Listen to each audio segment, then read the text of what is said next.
Hello viewers, welcome to back my channel Soumen Chakraborty শ্রেষ্ঠ world.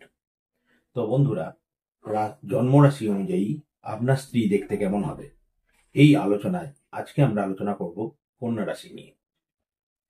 মানে আপনার যদি জন্মরাশি কন্যা হয়, তাহলে আপনার হবু স্ত্রী বা স্ত্রী দেখতে কেমন হবে, তার চেহারা স্বাস্থ্য কেমন হবে, তার মানসিকতা কিরকম হবে, তার পার্সোনালিটি কেমন হবে, তার আচার ব্যবহার কথাবার্তা কেমন হবে, সে কি সংসারী হবে না সংসারী হবে না, আপনার সাথে তার দাম্পত্য জীবন কেমন কাটবে, আপনার সাথে তার বন্ডিং কেমন চলবে, এই সমস্তই আমরা আলোচনা করব এক বাই একটা একটা করে। তো আপনাদের কাছে রিকোয়েস্ট, আপনারা ভিডিওটা শেষ পর্যন্ত দেখুন। আশা করি খুবই ইনফরমেটিভ কিছু তথ্য আপনাদের সামনে তুলে ধরতে পারবো, যেটা আপনাদের প্রত্যেকেরই ভালো লাগবে। তাহলে আর দেরি না করে চলুন শুরু করা যাক। তবে তার আগে আপনাদের সবার কাছে একটা রিকোয়েস্ট, যারা আমার চ্যানেলে নতুন এসছেন, চ্যানেলটাকে যেন অবশ্যই সাবস্ক্রাইব করবেন, এবং যারা অলরেডি সাবস্ক্রাইব করেছেন তাদের সকলকে আমার তরফ থেকে অসংখ্য অসংখ্য ধন্যবাদ। আর কথা না বাড়িয়ে চলুন শুরু করি। জন্মরাশি অনুযায়ী আপনার স্ত্রী দেখতে কেমন হবে। আপনার জন্মরাশি যদি কন্যা হয়, মানে আপনি যদি কন্যা রাশির জাতক হন, তাহলে আপনার স্ত্রী হবে খুবই সুন্দরী ও আকর্ষণীয়। আপনার স্ত্রীর চেহারা স্বাস্থ্য বেশ ভালোই হবে। আপনার স্ত্রী হবে একটু দীর্ঘাঙ্গী এবং স্বাস্থ্যবতী, মানে আপনার স্ত্রীর চেহারা স্বাস্থ্য বেশ ভালোই হবে, যাকে বলে লম্বা চওড়া ফিগার। হাইটও হবে বেশ ভালো, লম্বা, এবং শরীর স্বাস্থ্যও বেশ হৃষ্টপুষ্ট বা স্বাস্থ্যবতী যাকে আমরা বলি, সেই বোঝায়। আপনার স্ত্রীর গায়ের রং হবে খুবই ফর্সা, এবং মুখমণ্ডলটা অপেক্ষাকৃত একটু বড়। চোখ নাক মুখ হবে খুবই আকর্ষণীয়। তবে আপনার স্ত্রীর চোখ নাক মুখ এবং চেহারা স্বাস্থ্য দেখলে একটা আভিজাত্য পূর্ণ ভাব ফুটে উঠবে, বা তার মধ্যে একটা স্মার্টনেস লক্ষ্য করা যাবে। মানে সোজা কথায় আপনার স্ত্রীকে দেখলেই বোঝা যাবে বেশ অভিজাত পরিবারের মেয়ে বা অভিজাত পরিবারের স্ত্রী।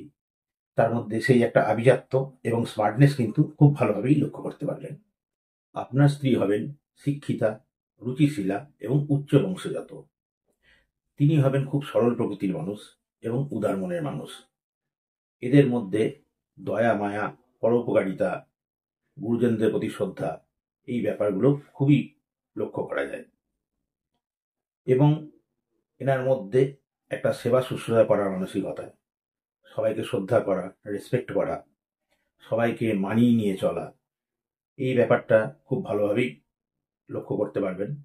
এবং এরা খুবই দয়ালু এবং বড় মনের মানুষ হওয়ার জন্যে সবাইকে নিয়ে চলতে ভালোবাসে এবং সবাইকে আপন করে নিতে ভালোবাসে। এরা অতি সহজেই বাড়ির লোককে বা বাইরের লোককে আপন করে নিতে সক্ষম হয় এবং সবাইকে নিয়ে চলতে ভালোবাসে। অথচ সবার প্রতি এদের একটা দয়া মায়া, অনুকম্পা বা মমতা, এই জিনিসটা কিন্তু থাকে। এছাড়াও ধর্মের প্রতিও কিন্তু আপনার স্ত্রীদের একটা গভীর অনুরাগ থাকবে। এরা খুবই ধার্মিক হয় এবং মন থেকেও খুব সাত্ত্বিক হয়। সমস্ত দেবদেবীর প্রতি শ্রদ্ধা ভক্তি থাকবে, ধর্মের প্রতি অনুরাগ থাকবে, একটু পুজো পাঠ করতে, ধর্মকর্ম নিয়ে থাকতে ভালোবাসে।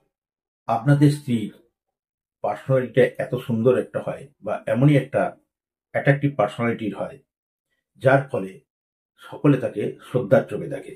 এমনকি সংসারেও তাকে সকলে শ্রদ্ধা করে বা ভালোবাসার চোখে দেখে, বা সংসারেও সে সবার ভালোবাসার পাত্রী হয়ে ওঠে।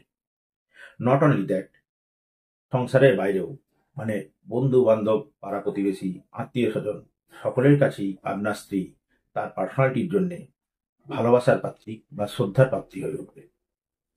কিন্তু আপনার স্ত্রীদের, মানে কন্যা লগ্ন, কন্যা রাশির জাতকদের স্ত্রীদের একটা প্রবলেম হচ্ছে, এরা ভীষণ চাপা প্রকৃতির হয় এবং ভীষণ শান্ত ও চুপচাপ টাইপের, যার ফলে কখনো কারোর আচার ব্যবহারে মানসিক কষ্ট দুঃখ পেলে মুখে কাউকে সেটা বলে না বা প্রকাশ করে না। এমনকি তার কথাবার্তা চালচলন হাবভাবেও কিন্তু আপনি সেটা বুঝতে পারবেন না সে কোনো রকম মানসিক আঘাত পেয়েছে বা দুঃখ কষ্ট পেয়েছে। আপনাদের স্ত্রীরা হবে ভীষণ কালচারাল এবং বুদ্ধিমতী ও জ্ঞানী। বিভিন্ন সাবজেক্টের প্রতি তার একটা জ্ঞান থাকবে বা আকর্ষণ থাকবে।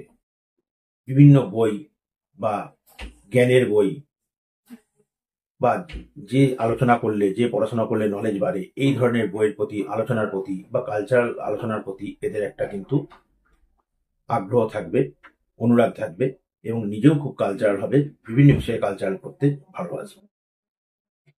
তবে এরা বুদ্ধিমতী হওয়া সত্ত্বেও সমস্যা একটাই, যে সঠিক সময়ে অনেক সময় এরা এদের বুদ্ধি সঠিকভাবে প্রয়োগ করে উঠতে পারে না, যার ফলে আপনার সাথে কিন্তু প্রায়শই এদের একটা ভুল বোঝাবুঝি হয়ে যেতে পারে। এবার যদি বলি আপনাদের স্ত্রীদের সাংসারিক দায়িত্ব কর্তব্যের ব্যাপারে আলোচনা করি, তাহলে বলবো আপনাদের স্ত্রীরা কিন্তু সাংসারিক ব্যাপারে যথেষ্ট দায়িত্ব কর্তব্যশীল। কার সাথে কি ব্যবহার করতে হবে, কার প্রতি কি কর্তব্য করতে হবে, এই ব্যাপারে তারা যথেষ্ট অবগত এবং ভীষণ সংসারী হয়, সবাইকে নিয়ে চলতে ভালোবাসে। এরা সাধারণত ঝগড়াঝাঁটি, অশান্তি, গণ্ডগোল করা পছন্দ করে না এবং স্বামীর প্রতিও এদের কিন্তু একটা যথেষ্ট রেসপেক্ট থাকে এবং স্বামীকে সাংসারিক কাজে বা যে কোনো কাজে যথেষ্ট সহযোগিতা করে এবং স্বামীর পাশে থাকার চেষ্টা করে। তবে একটা ব্যাপারে সাবধান থাকবেন, আপনার স্ত্রীদের কিন্তু একটু বয়স বাড়লেই একটা ফ্যাটের টেন্ডেন্সি চলে আসে, মানে শরীর ক্রমশ ভারী হয়ে যায় এবং ফ্যাটি হয়ে যেতে পারে এবং আপনাদের স্ত্রীদের লিভার বলুন, প্যানক্রিয়াস বলুন, জন্ডিস বলুন, এই ধরনের সমস্যার একটা চান্স থাকে। কাজেই একটু বয়স হলে, তার মিড বয়সের কাছে গেলে তাদের শরীর স্বাস্থ্যের ব্যাপারে কিন্তু আপনাদের একটু কেয়ারফুল থাকতে হবে, না হলে কিন্তু প্রায়শই আপনার স্ত্রীর শরীর স্বাস্থ্য নিয়ে ভালো মতন ভুগতে হতে পারে এবং এই নিয়ে আপনাকেও সমস্যায় পড়তে হতে পারে। এই ছিল আমার ইনফরমেশন আপনাদের প্রতি, যে আপনার যদি কন্যা রাশি হয় তাহলে আপনার স্ত্রী দেখতে কেমন হবে, তার মন মানসিকতা, কথাবার্তা, আচার ব্যবহার, পার্সোনালিটি সব আপনাদের সামনে তুলে ধরলাম। যারা কন্যা রাশি বিবাহিত পার্সন আছেন, দেখবেন আপনার স্ত্রীদের সাথে আমার এই পয়েন্টগুলো মিলিয়ে দেখবেন যে হুবহু মিলে যাচ্ছে। এখনো পর্যন্ত যে স্ত্রীদের যে দিকগুলো আপনারা জেনে উঠতে পারেননি বা বুঝে উঠতে পারেননি, কোথাও যেন মনে হয় যে আপনার স্ত্রী যেন কিছুটা আপনার অচেনা, কোথাও যেন স্ত্রীকে বুঝে উঠতে পারছি না, এই পয়েন্টগুলো আপনি মিলিয়ে দেখবেন যে আপনার স্ত্রীকে নতুন করে আপনি আবার চিনতে পারছেন, বুঝতে পারছেন এবং তাতে আপনাদের টিউনিংটা, বন্ডিংটা আরো ভালো বাড়বে এবং দাম্পত্য জীবনটাও আরো ভালো হবে। আর যাদের এখনো বিয়ে হয়নি, আগামী দিনে বিয়ে করতে যাচ্ছে, তারা এই পয়েন্টগুলো লিখে রেখো, যে যখন কোনো পাত্রী দেখতে যাবে বা যাবেন, তখন দেখবেন আমার এই পয়েন্টগুলোর সাথে যে পাত্রীর মিল হয়ে যাচ্ছে সম্পূর্ণ, বা পয়েন্টগুলো পরপর মিলে যাচ্ছে, আপনি নিশ্চিন্ত থাকবেন যে সেই পাত্রীর সাথেই আপনার বিয়ে হবে বা সেই হবে আপনার আগামী দিনের হবু স্ত্রী। আমার এই কথাগুলো যদি ভালো লাগে বা ইনফরমেশনগুলো, তথ্যগুলো যদি ভালো লাগে, তাহলে অবশ্য করে চ্যানেলটিকে সাবস্ক্রাইব করবেন এবং লাইক, কমেন্টস, শেয়ার, সাবস্ক্রাইব করতে ভুলবেন না। যদি ভালো লাগে তাহলে আমাকে কমেন্টস করে জানাবেন। আবার দেখা হবে নতুন কোনো ভিডিও নিয়ে।